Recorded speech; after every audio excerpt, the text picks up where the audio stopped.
Hi, this is Aisha again. We keep talking to you about the kind of stuff that happens to me. I'm standing outside the duty officer at Azadpur station. We have just been beaten up while we were catching dogs. Somebody came and spoke to our staff badly as usual.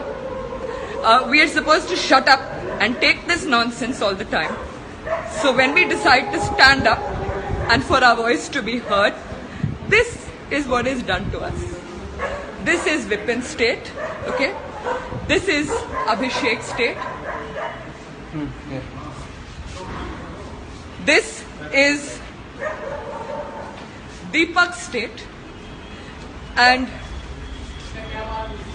this is the state of our car.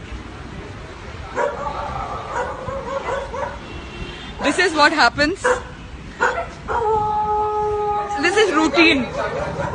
This is now routine in our country. Okay?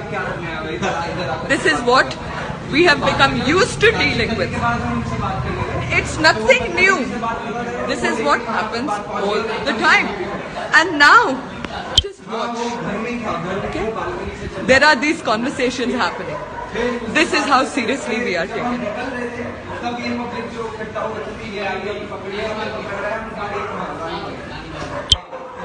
This is what we deal with every single day.